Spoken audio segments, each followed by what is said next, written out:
सलाम। क्या हाल है तुसाने? ठीक ठाक। बोल बच्चा, तेरा मसला क्या है? मसला मेरा है, मैं बहुत परेशान हाँ। ठीक है। परेशानी जड़ी है वो तुसा की दसा ते तुसा भी परेशान हो जासो। क्या परेशानी है? रिजल्ट रोटी की परेशानी है, पैसे की परेशानी है?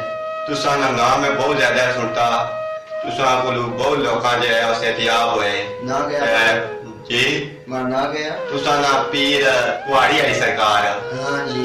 मैं तुसा ना नाम बहुत ज्यादा सुनता, मैं बहुत अगे जरा फेरे करी दिया लेकिन कोई फर्क नहीं पिया। अच्छा। मैं आख्या हूँ जिला पीर कुआड़ी वाली सरकार को उन्होंने को पूछा भाई इसना क्या इलाज आ ते मारा जरा मसला आ तुसा की दसा क्या मसला आ। बोल बच्चा, के मसला? पैसे का मसला? के मसला? मसला ये आ कि माड़ी औलाद कोई नहीं।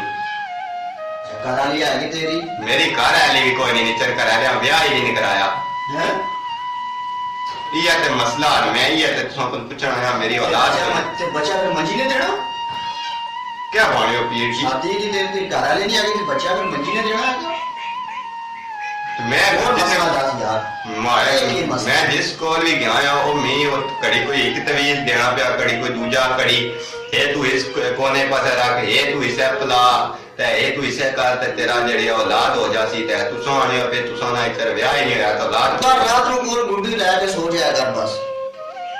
और की तेरे घर वाली है कि नहीं, बच्चा मंजी ने देना? और 10 पैसे का मसला की मसला?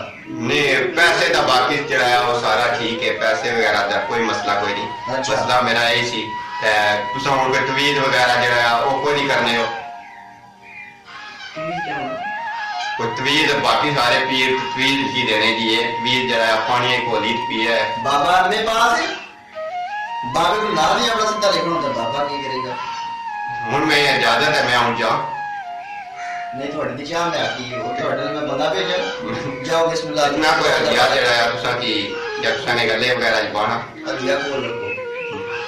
ठीक है जी बाजी मैं आ जाते हो अलिया, तुसी बड़ा तरबियत आ जाते हो बाबे ने।